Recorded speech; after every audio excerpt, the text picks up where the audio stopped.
From the heartland of America, it's the Bail in the Midwest podcast, hosted by Shane Rolf. Executive producer, David Stuckman.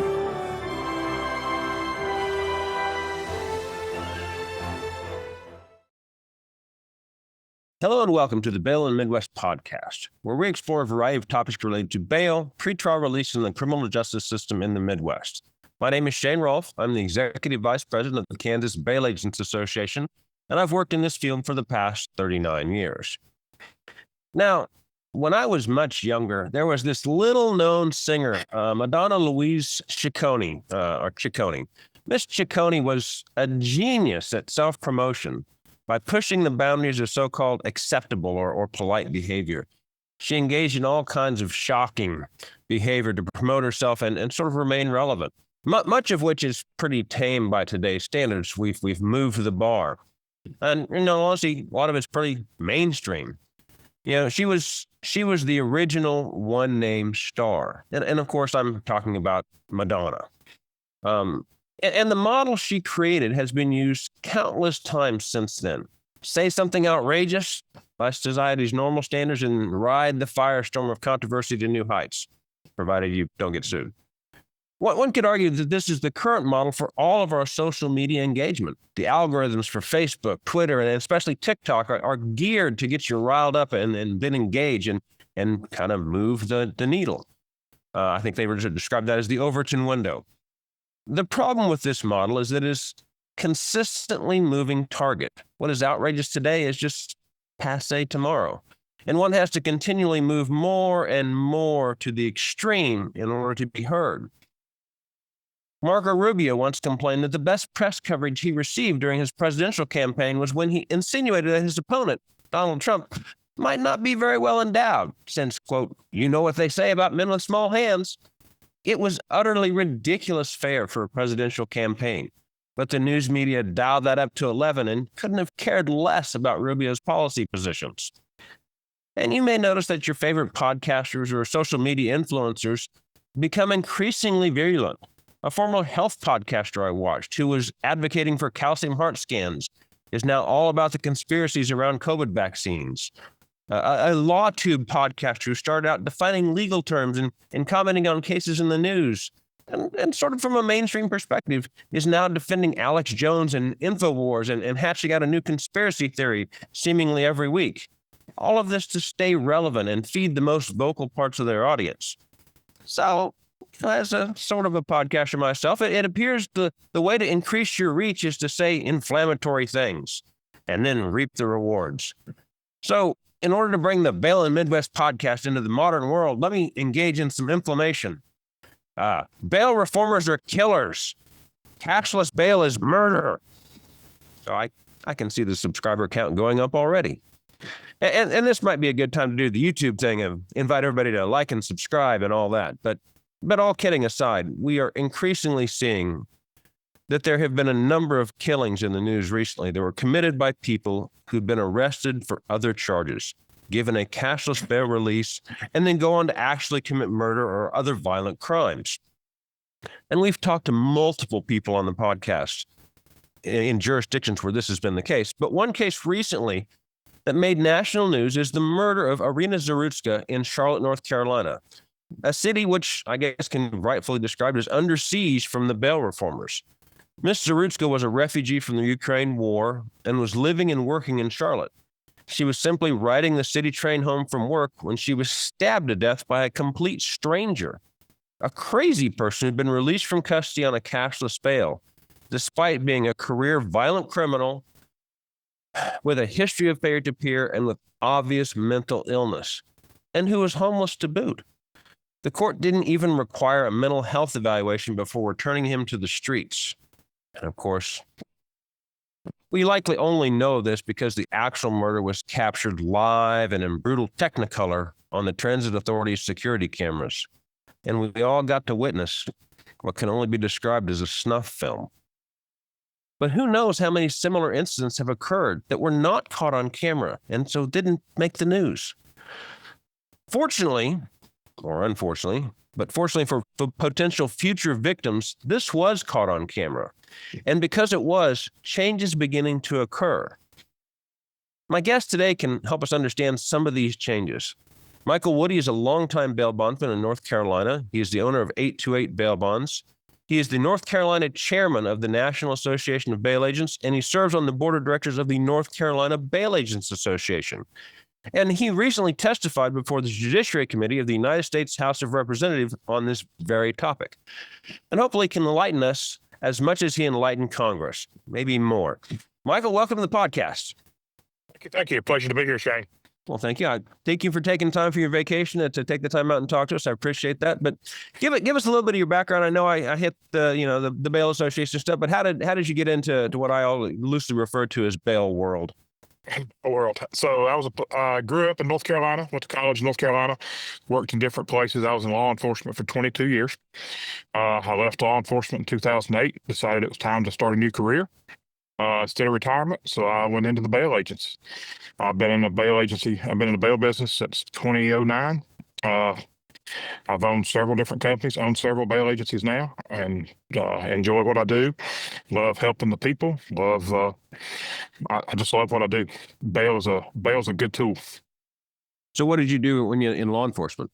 I worked for the Department of Public Safety. I was on a gang unit for a little while. I was a sex offender specialist for a little while. I worked in a narcotics program. Various and sundry things. My last 8 years I spent on a U.S. Marshals Fugitive Task Force. Ah, okay. Actually, I think our last guest worked on a similar task force in Georgia. So the Department of Public Safety, is that a statewide agency, or is that? Yes. Yeah. Okay. All right. So it's a state agency. Kansas might have some in probation. Yeah, probation parole was my primary focus. They took me out of that, put me in different specialties due to my skill set, and went from there. Okay. Well, Kansas only has, I think, 2 statewide agencies. We have the KBI, the Kansas Bureau of Investigation, Mm-hmm. and then the Highway Patrol is obviously statewide. Okay. There aren't really any other statewide agencies. The Attorney General's office has some investigators that they'll help people out, but mostly that's providing prosecutors for rural areas that don't have the resources when they have a big case, that sort of thing. So let's talk about, let's get right into it. Let's talk about the Iryna Zarutska murder. Give us some background on that for anybody who may not have seen the video. I think you should see it, but it's also horrifying. So kind of give us some background. What came to pass there? So Iryna Zarutska was working 2 jobs. She was a refugee, as you said earlier. She came here for freedom and safety and to live the American dream. She was working 3 jobs. She was taking the Lynx transit system home and encountered this young man who had similar, as you discussed earlier, mental illnesses diagnosed. He had had many convictions of violent crimes, many charges, and had been released earlier this year on pretrial unsecured release.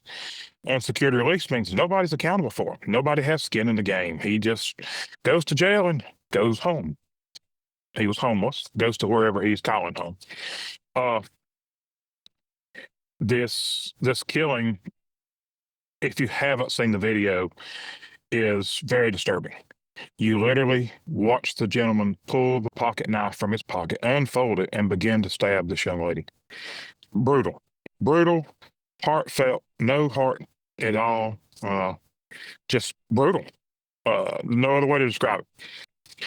If he would have been on a secured bail, there would be someone else, either a family member, friend, pastor, someone that's helping him with accountability and verifying he's getting his mental health addressed and he's getting criminal history addressed. Unsecured bail is the reason he was back out, and in my opinion, the reason this murder has occurred. Well, hence my inflammatory statements earlier. One of the things that I know, I mean, he was arrested, and this is something that people push back on. This is like, well, he was arrested for misusing the 911 system. It's not like he was, out, committed an armed robbery and then committed a murder. And so you look at that and go, well, that would only carried a 90-day sentence. He would have already served his time if he'd been in custody. And the argument is this would have occurred anyway. But one of the things I think people miss on that is, why was he arrested for misusing the 911 system? In most instances, somebody calls 911 where they're not supposed to, or something along those lines.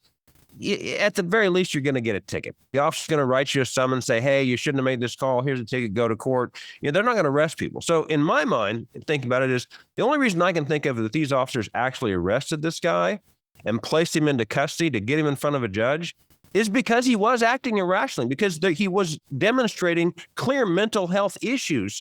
And so let's get him in front of a judge. Let's get him there where the judge can actually take some action, order a mental health evaluation, get him into some treatment, do something with this guy as opposed to just kick him back out the door. Does that fit with how these types of cases normally work in North Carolina? I agree with you, Shane. From a law enforcement background, you would not make an arrest on a situation such as that. We have other options: a citation, a criminal summons. You would issue one of those, which is not arrestable. Obviously, he's displayed some sort of erratic behavior to be placed in custody for such a charge. So I agree with you.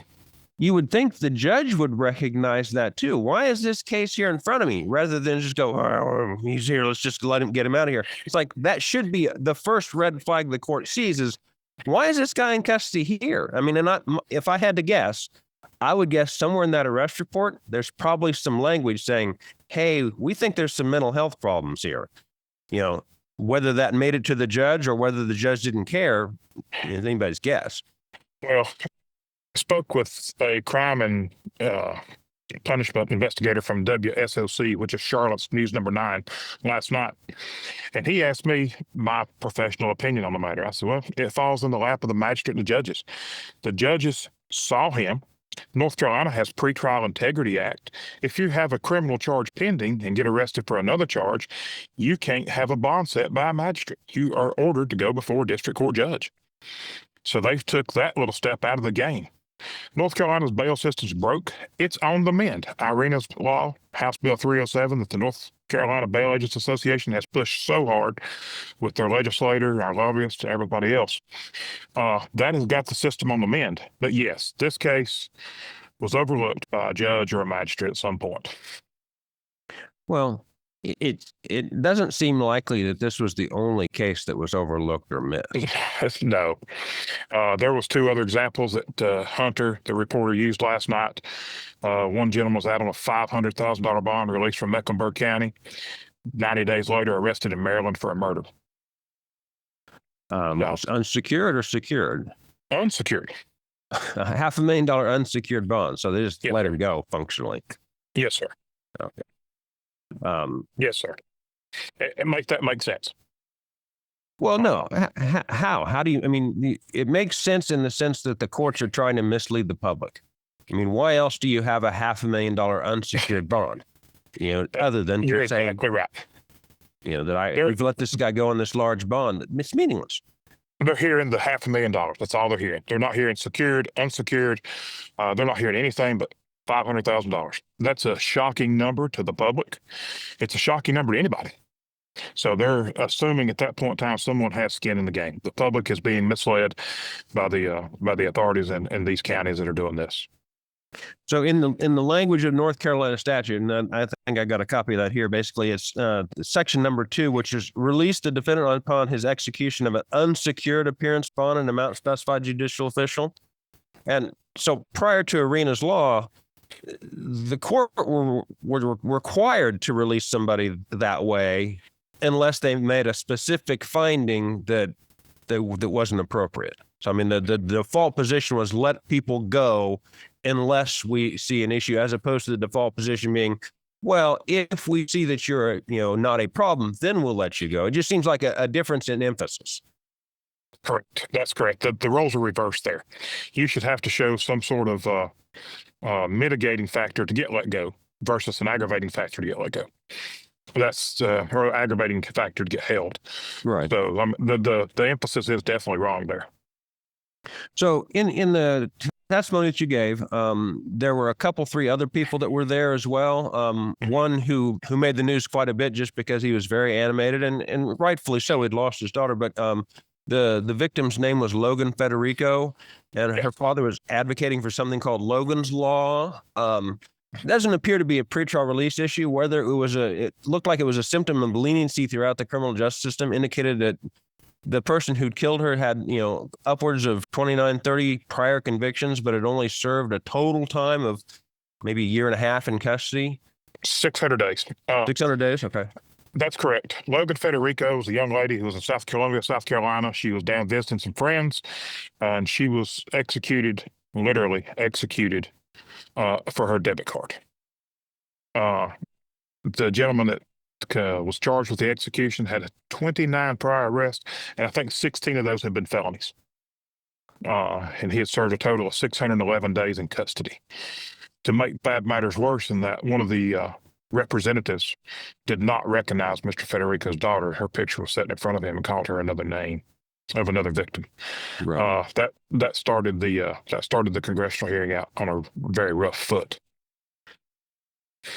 Well, I mean, it is tough. I mean, I can't even imagine having to go in as a parent who's lost their child, and then we're going to, go testify in a federal setting on this. I know we interviewed a victims' rights advocate, when at the very beginning of the podcast, Nina Salerno, and her family was same situation, a victim, and they've been very vocal for advocating for. I mean, not for we should lock everybody up permanently, but we want the system to address it. We don't want these people to be passed over. If we have violent criminals, we have these prisons for a reason. Well, pretrial release is based on a risk needs assessment. Right. If the defendant's a recidivist and been charged before, he or she will know how to answer those questions to get pretrial release. I mean, you answer wrong the first time, you have to post bond. Well, you know how to answer them the second time. We're not dumb. We're not asinine to the system. It's a risk needs assessment, and the tool fails. The tool's failing. The risk needs assessment doesn't change. So oftentimes these risk assessments, they're not exactly, comprehensive. I know that Kansas has 13 different factors that the courts are supposed to be looking at for when they set bonds. I mean, and those could be just the character of the defendant, their criminal history, how long they've been in the community, whether they're in the country legally. There's just a whole list. I think we've identified 13 individual ones, and there's a lot of wiggle room for the courts in those 13 that they can look at and make judgments based on it. A lot of these risk assessment scores, they're, something like, does the person have any failures to peers in the last 2 years? Well, what if that person just got out of prison? Well, no, they haven't missed court in the last 2 years. They're fine. Somebody's been taking them every place they need to go. And so even though you just spent the last 10 years in prison, well, that conviction was not 2 years ago. You're no failure to peers in the last 10 years, but you may have just walked out a week before after serving 10 years for some, brutal crime. Well, we'll just, you scored really low. Now, that's not to say that these things couldn't be tweaked, but normally they're pretty simplistic and a pretty low numbered score. So anyway, does North Carolina, does Charlotte use a risk assessment? I did see one in a case I was looking at there. Did they generally score people before they do that, or? They do. They do a risk assessment as well. However, if the person's a recidivist, they know how to answer the question the second time, the third time, the fourth time. The first time, they may answer the questions honestly to the best of their ability, and they may have to post a secured bond at that point, or even be held without bond. Well, the second time, they know how to fix those answers. The third time, even more. The fourth time, even more. And the alleged defendant in Ms. Zarutska's case, he'd been there at least 15 prior times. So obviously, he knew how to answer the questions. And also the magistrates. North Carolina really, really needs to adopt and stick by a bail schedule. In North Carolina, felonies are classified as A to I, serious to less serious. And misdemeanors are 1A to 3, serious to less serious. Right. There needs to be a bail schedule regarding those, a secured bail schedule. Now, obviously, if this is your first offense and you and a neighbor have had a conflict over a dog and you've shouted obscenities at the neighbor, you need a criminal summons or a citation. But if you get taken to the jail, to the magistrate, you're there for a reason. Right. The secure bail has got to be put at the forefront of this fight. Well, I know in your testimony you talked about accountability. One of the ways I've always looked at bail is and the criminal justice system as a whole. It's all built on, some people think the criminal justice system is built upon the idea of punishment. And it is to a certain extent, but in my mind, the criminal justice system is built on deterrence. There's too many people, not enough bed space. The only thing we can do is deterrence. I mean, one of the reasons why we sentence somebody to 10 years for a drug charge is so that the other 5 people that are out there dealing drugs at the same time are like, yeah, this may not be worth it for the 10 years. You're creating that deterrence. And in my mind, the pretrial process, and bail especially, is a deterrence in and of itself. If you have to call mom, and actually we spoke with Sheriff Grady Judd about this, she's like, I'm a strong believer in mama. If you have to call mom and say, I'm in jail again, please come get me out. Sometimes mom's going to go, no, this is your deal. The family works as a filtering system that's far more accurate than any risk assessment. In the case of DeCarlos Brown, his mother wanted him in custody. Even if he had $100 bond, he wasn't going to post it because nobody was going to come down and help him. They were going to let him remain in custody for the system to work itself. So anyway, I think what I'm getting at on this is if you have deterrence is one of the factors you consider in your pretrial process, that's one of the reasons why bail works, is you have to involve that third party. There's the deterrence. It's not just a speed bump to whatever your criminal activity is. Well, the third party is your cosigner, as you know. Right. That cosigner has to sign the indemnity paperwork, an agreement, and a promissory note stating that if this defendant violates the condition of his bond, they are responsible for the full amount of the bond. The indemnitor's got skin in the game. So they have a reason to try to help this offender see his way or her way through the system. The system is designed as a deterrent. Prison is designed for punishment. The system is designed for a deterrent. It's rehabilitation, and the ones that can't be rehabilitated or have to be deterred or incarcerated.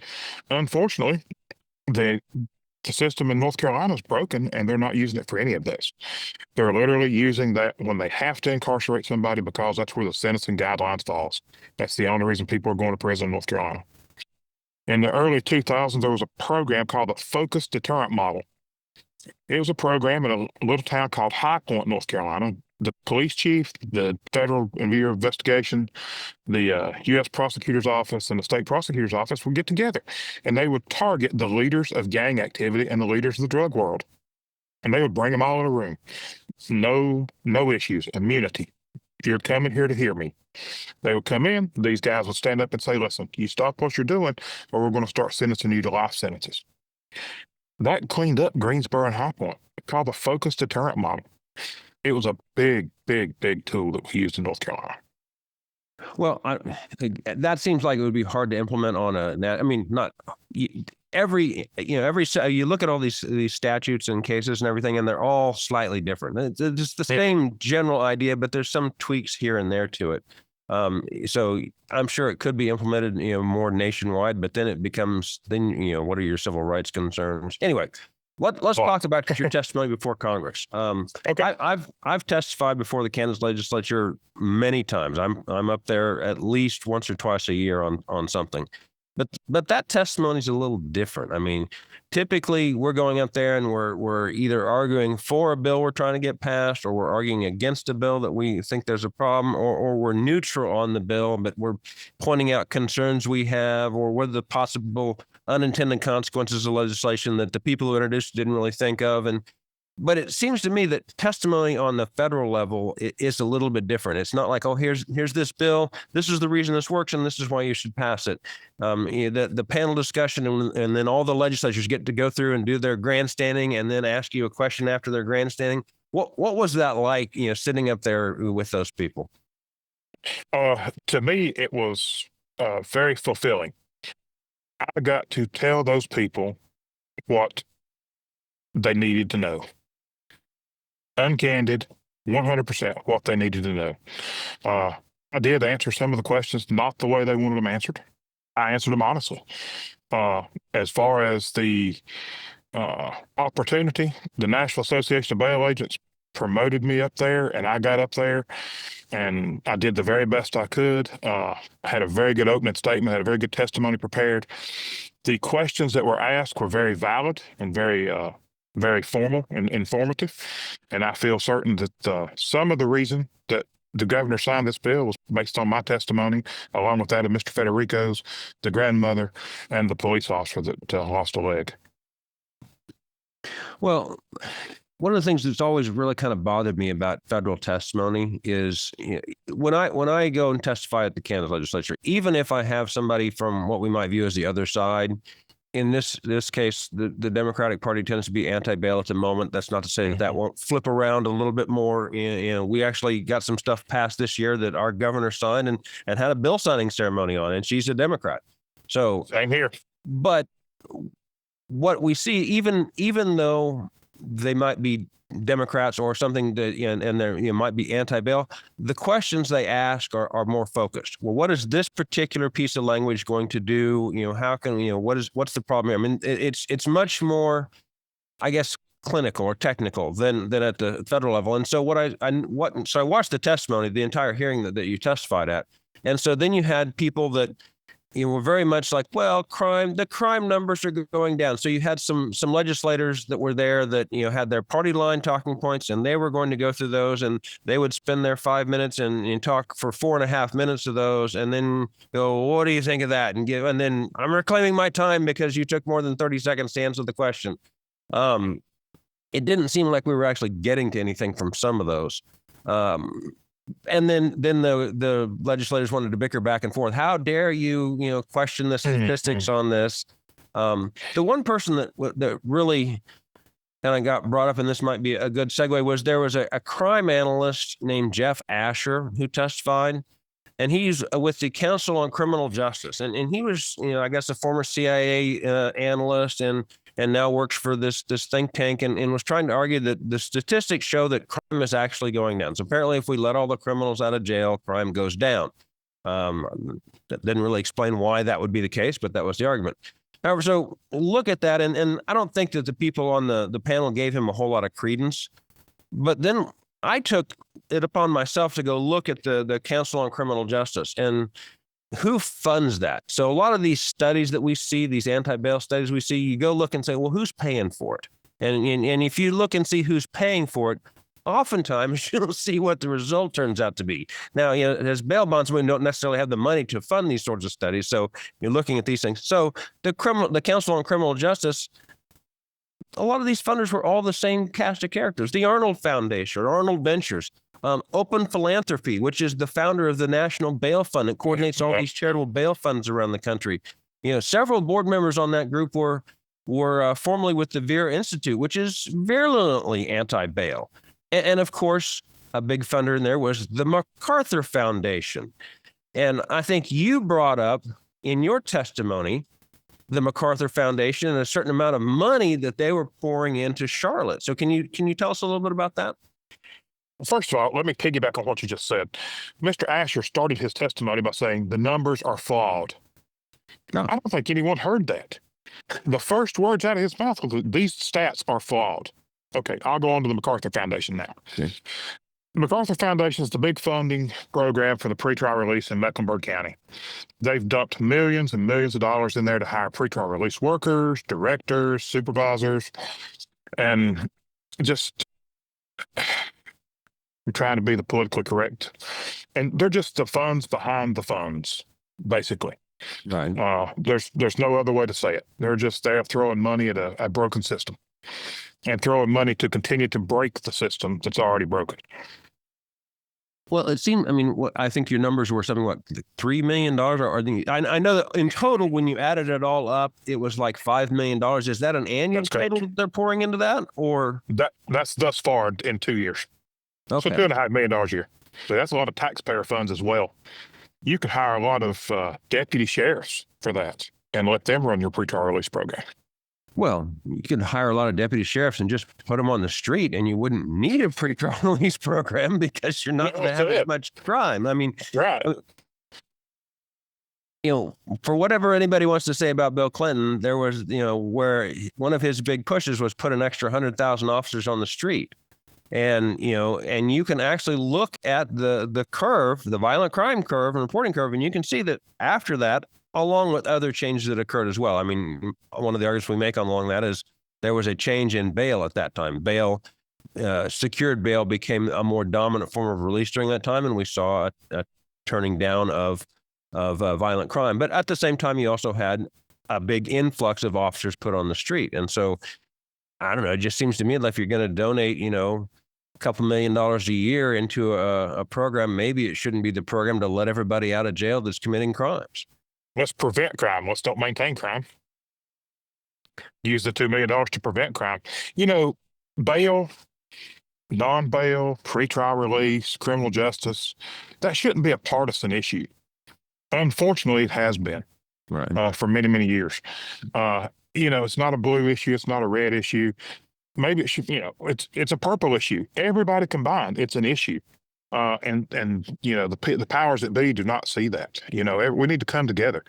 Exactly what you said. Spend the $2.5 million on preventing the crime versus, maintaining the crime or supervising the crime. Well, in recent history, I think a lot of this can go back to 2014 and Michael Brown's death in Ferguson, Missouri. And then we have our name, the Ferguson effect, for that pullback on law enforcement. But basically, prior to that time, because I've been doing this a long time, and I've been going to the legislature, talk to people a long time about issues, and I haven't really had an issue with it being with crime or pretrial release, any sort of crime related stuff as being a partisan issue. Everybody's like, yeah, we want to be tough on crime. It's important. This is one of our jobs as legislators, is to make sure that we have a functioning society. And the only way we can have a functioning society is if we have laws that we enforce and that people adhere to.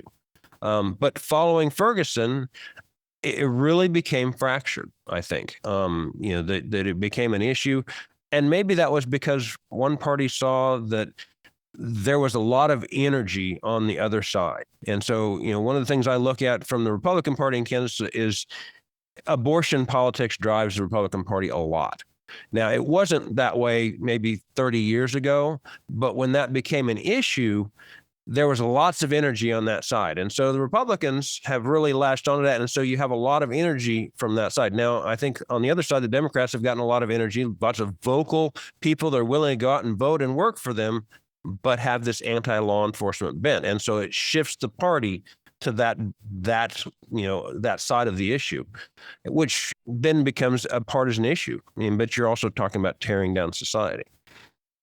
Correct, unfortunately. So let's talk about Iryna's law, because I've got lots of notes on that, so maybe we can get into that a little bit. It is now passed.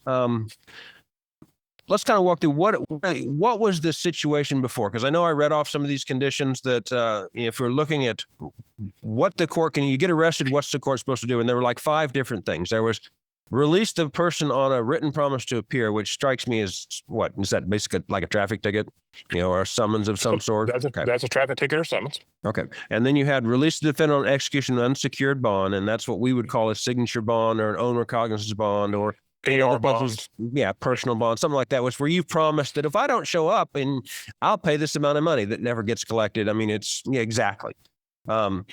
Place the defendant in the custody of a designated person or organization agreeing to supervise. I know we have that in our statute, but there really isn't anybody like that. And so, and that's different than a pretrial release agency. That's like if we're going to send you over to, a church group that's trying to do something along those lines. That's how it is in Kansas. I don't know if that's what it means in the North Carolina law. So in North Carolina, it'd be like if there's a child or someone 18 years old and be released to a parent or guardian. Okay. We call that a custody release. Or someone that may have a little bit of mental health issues going on, released to the guardian or maybe the institution they're in. That's a custody release. And then 4, we have release on a cash surety bond, some sort of security release. And then the 5 one was adding house arrest as a condition on that as well. But then you also had to have the secured release. So if we were going to go on house arrest, you had to have a secured release as well. And those were the 5 options the court had when somebody came in. So what changes does Iryna's law make on that? Iryna's law took away the unsecured bond. It took away you promise to pay $500 if you don't show up. They took that away.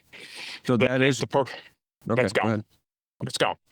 They kept the written promise for the criminal summons, for the citations, for the low-level misdemeanors, the barking dog neighbor ordeal. They kept the secure bond, they kept the custody release, and they kept the electronic house arrest. So they just got away from the secured bond at all. Okay, so I'm reading here, and this looks like a change in the law. It says, except for a defendant charged with a violent offense, A judicial officer in granting pretrial release must impose conditions 2 or 3, which is the unsecured release or the release to a third party, unless he determines that such release will not reasonably assure the appearance of the defendant as required. But that's only if it's a non-violent offense. It looks to me like what they've done here is that, however, if the defendant has been convicted of 3 or more offenses, each of which is a class 1 misdemeanor or higher offense within the previous 10 years, the judicial officer must then impose conditions 4 or 5, basically. So a secured bond or secured bond with house arrest. So the idea then is we're going to try and, if you're a repeat offender, now, I guess my question would be, is that enough? I mean, if you have one armed robbery charge, does that only count as one prior under those 3 charges? I mean, because if I have 2 disorderly conduct misdemeanors, or 3 disorderly conduct misdemeanors, should I be then denied any other option other than secured? Well, probably, but as opposed to one person with an armed robbery charge, maybe that person with that armed robbery history. So, I mean, it looks like it. Anyway, the one I was looking at, and I was comparing that to Kansas, was Kansas has this sentencing grid that goes on your history. And so the sentencing grid, your criminal history is A through I, and then the severity of the offense is 1 through 9, 1 through 10. And you figure out where you fit on that grid. I'm a criminal history C, and I committed this crime. This is what I'm looking at, and whether it's presumptive prisoner or probation. North Carolina has a very similar sentencing grid. It's called the gold sheet and the point system. So you get sentenced based off points, mitigating, aggravating, presumptive range, mitigating range. So be it. But North Carolina does not have a bail schedule, a bail grid, which is what I think they need. They identified 14 crimes that are considered the violent crimes. Okay. That was many years ago. And again, I can't remember them off the top of my head, but they're the standards: the assaults, the robberies, the child molestation charges, the charges such as that they're classified as violent crimes. With that said, the Pretrial Integrity Act, piggybacked with Iryna's law, is going to, and to answer your question, hopefully be enough to keep the more violent offender either in custody or released on a secured bail or with electronic monitoring. The Pretrial Integrity Act is, so you're not just out there. The Pretrial Integrity Act is again, if you've got a criminal charge pending, you have to go before a district court judge for a bond setting on a new charge. Yeah, we don't have that here. I mean, the language in the statute, just uses magistrate, which means any, and that would in our statute, magistrate is synonymous with judge, so it can be a magistrate judge or it can be a district court judge. But I think Kansas, maybe 10 years ago, I don't know that you can still be a magistrate judge without being a lawyer. I know that for a long time you could.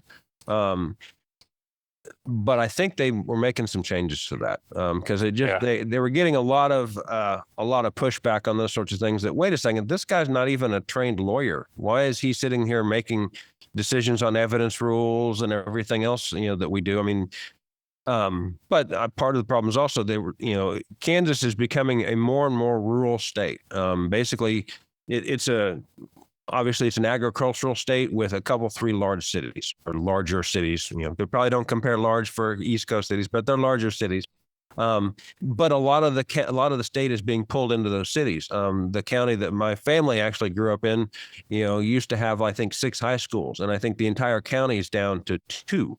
And so they're just consolidating. There was a train station in the town where my dad and his family were, and that town has, I think, 10 people in it now. So you're really seeing, well, I mean, any agricultural area, because, you don't need 10 kids and 50 people to work the farm. You have machinery. And so, those areas are becoming less densely populated.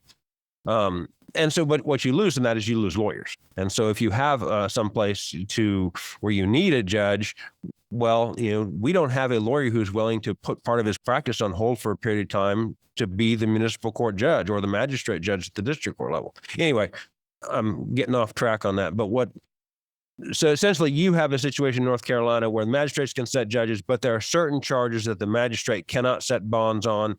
Those have to be referred over to a district court judge, and those tend to be violent crimes. And so one of the things Iryna's law did, which told me, is it expanded the charges that have to go before an actual district court judge. So the magistrate. It did. Okay. It did. That was a blessing. Okay. Well, no, that sounds like a good thing. Now, there were some of the other stuff they had in here. Provide new procedures to have defendants with suspected mental health issues to be evaluated for involuntary commitment. So hopefully you won't have the situation where they go, why is this person even in custody? Let him go. And so there is a mental health red flag that then the courts can move on better than they could before. I mean, they've always had kind of that inherent authority, but this gives it more specifically. Am I reading that correctly? It does, and it gives the jail can perform a mental health evaluation if so deemed fit, versus having to have one court ordered. Okay. So that was a big push. Does that then, if the jail does that, do they kick that over to some other agency to determine whether or not there needs to be an involuntary committal? Or so in my county, the jail has a mental health worker on staff. They take that to mental health worker, and they refer the person out to one of the RHA societies. And they get a mental health referral before release. Well, that's one of the things that we have sheriffs complain about a lot. My jail is the largest mental health provider in the county, and we're not geared up for that. We really need to do this. And I think some of that argument there is yes, we don't want the jail necessarily to be our mental health deal, but mental health is not really an excuse for victimizing everybody else in the community. Just because you have a mental health issue, the fact of the matter is you harmed some other person. You took their stuff. You won't leave their property. You stabbed them on a train. Whatever the case may be, it can't just be you're crazy, so we'll just send you back out on the street. There still has to be a consequence to that. And we still need to make arrangements for that, whether that's the jail or whether that's some other facility. That person probably still needs to have some removal from society. Well, agreed. I think the jail's a good place because they're confined there. And if they're deemed to be that big a danger to themselves or society, the jail can at that point in time do the involuntary commitment on site. And they'll be transferred to a mental health facility. Well, and that's always the argument. Well, we'll have mental health workers and social workers go out on police calls. No. We need to get that situation under control, and then you can have the social workers and the mental health professionals get in there and deal with the person. But you can't just, we need to have some space and talk about things while there's somebody going crazy on the curb. Yep, I agree. That's the cart before the horse. That's if they're not going to listen to the authoritative figure of a police officer, they're not going to listen to the social worker. So one of the things also that I saw in Iryna's law, and this kind of near and dear to my heart because we've seen these sorts of committees before, but it was something just an add in there was prohibit the task force for racial equity and criminal justice from being recreated. Can you tell us a little bit about what that task force was? We've seen a couple different kinds of similar task force here. So to answer your question, no, I can't tell you what that was. That's a task force of equity, equality that's been put together and very, very little publicity. Right. So no, to answer your question, I can't speak educated about that. Okay. Well, it looks like the legislature wasn't real fond of the task force because they're basically, one of the things that happened during this bill was they're not letting it be reformed unless they're the ones that do it rather than the governor appointing it. But I know we had a similar thing in Kansas, and one of the issues was we didn't really have a whole lot of bail issues because at the same time there was a pretrial justice task force that was looking at that, and there was some crossover with the people that were on both those committees, and so they're like, well, we'll let the pretrial task force deal with these bail issues. But I mean, there was Heather McDonald once said in one of her books that if there wasn't a racial difference in crime, we wouldn't care one iota about, the racial differences in crime, but we've basically taken, no, it wasn't that. It was, we wouldn't give a damn about, locking people up and pretrial release and long sentences if there was not a racial difference in the people that were committing the crimes. And so then we're feeling bad about it. Anyway, I'm not getting her quote down just right, but I'm assuming the task force had something to do with that as well. We're in another Ferguson-based task force where we need to show that somehow criminal justice is racist. Yeah, probably so. That seems to be the norm. Well, let's touch on one other thing I just saw that could potentially be problematic, especially if we're in a deal to crack down on pretrial release. I saw something that I think it was North Carolina. A legislator just introduced a bill that would hold judges civilly liable for poor bail decisions. That seems like it might have a whole host of unintended consequences and go way too far as what the potential would be. That umbrella will have to be closed down a little bit. Yeah. I think that's, judges have civil immunity, obviously. And I think that's somebody that's trying to get their name publicly out there saying that we want this to happen. But I think that's pretty far-fetched in my professional opinion. Well, I used to do a presentation on the history of bail for one of our continuing education classes. And back in the days when the sheriff, and the circuit courts in old England, when they would set bond, when bond first became an issue because we need to be able to have people out for harvest and all that stuff, the sheriffs themselves, the sheriff of Nottingham sort of model, they could be held liable if they got an insufficient surety. So basically, if they released somebody on bail and it turned out that the surety couldn't pay or couldn't subject themselves to whatever the penalty was, then the sheriff could be held responsible for that. I didn't hear a whole lot of other things about that actually occurring. I think that was just where the king sat back and go, well, no, you better get this right or I'm going to take away your sheriffship from you. Yeah. So on a more, that's just a vocal. That's just, I think, just a vocal point from a legislator. Yeah, I mean, a lot of the stuff gets thrown out there, but then does it have legs in the current environment? And does that get it? Because I mean, I can see, there's a certain level of legal protection that we have if we bond out someone and they do something wrong. We have to really show there has to be a huge degree of negligence before we have liability for that. And if you're just going to do a blanket deal, anybody that gets out, and commits another crime, then everybody associated with that is responsible. Well, then you're just never going to get anybody out. Right. As I said, that's got to be shrunk way down if that even goes anywhere. Well, let's talk about, I guess, more positive but also negative things. Hurricane Helene came through. I was in Asheville, I think, for a wedding like 3 years ago. It's a beautiful little town. My daughter is an art student or has an art degree, and works in the arts. And Asheville had a really vibrant art scene. And she didn't go with us, but she would have loved the town. But then Hurricane Helene came through and dropped, 47 inches of rain or whatever it is in the mountains there, and kind of devastated the area. Can you tell us about the hurricane? Because that's your area, I believe. It is. That's where one of my offices is. I have several offices. One of my offices is in Asheville, and I live in Asheville. So we woke up on September 27th, which was a Friday morning, to just pure devastation. They call for a hurricane, call for a hurricane, call for a hurricane. We don't listen to the weather people, as you know. They're hit or miss. So we kind of put everything off, put everything on hold. Woke up the next morning, had to chainsaw our way out of our neighborhood. Oh God. No power, cell phones went down. There was no communication with the outside world. The only communication you have is people you could talk to or go see. Gas, obviously no power, no gas, no food. The stores were shutting down, yada, yada, yada. Wendy and I took our family and grandchildren to Charlotte to an Airbnb. They had power.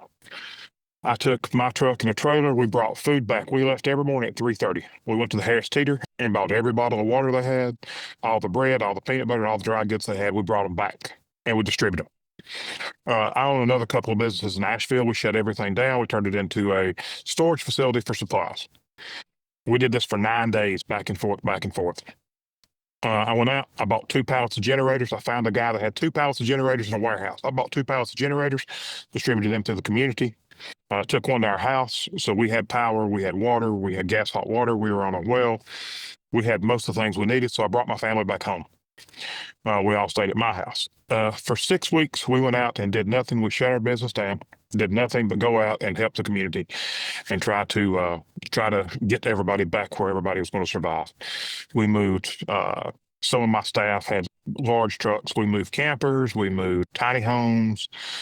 We had some equipment. We teamed up with some of my best friends that own a tire shop.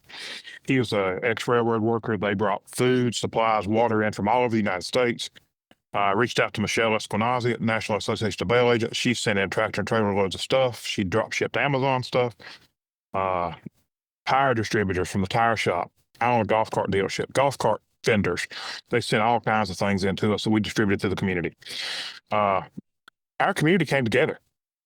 Hendersonville, our surrounding community, all Western North Carolina came together.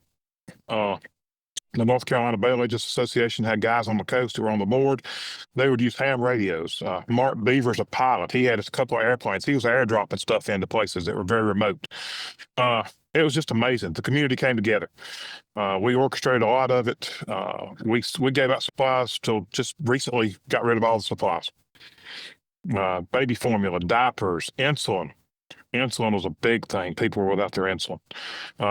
So we got through, we survived, and we came together as a community. Well, I mean, and people don't really think of bail bondsmen in that vein. It's like, especially, we're viewed as parasites in a large measure, but so it's to certainly see people come together and help. I mean, I like to think we're about helping people, I mean, even though sometimes it's the people that you think least deserve the help. But when you can stretch out and help the community in a disaster like that, I mean, my hat's off to you. I don't know that I could have done, the same degree of work and getting up in those communities. I mean, I've as I said, I've been in those areas. I've driven around. There's some narrow roads there with rivers and creeks right there. I mean, my guess is there's some areas that were unpassable. There was many areas unpassable. We built food boxes. I have a Ford F-250. We built food boxes. We'd load the back of the truck down with food boxes and take some of the guys who were in good shape. Me, I'm not in good shape. I'm built for comfort, not speed. I tell everybody that. These guys would hike food boxes in. There was a lady, this is one that was very near to my heart. She was 87 years old. We found her in a little place called Cane River.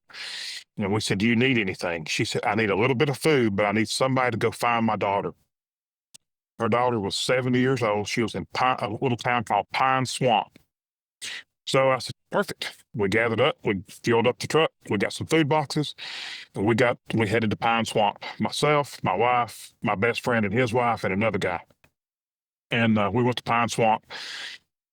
The fire department said, "We can't get in there. There's no way in there." My buddy said, "Hang on. I've got a chainsaw. And I'm an able-bodied man. We're going to get in there."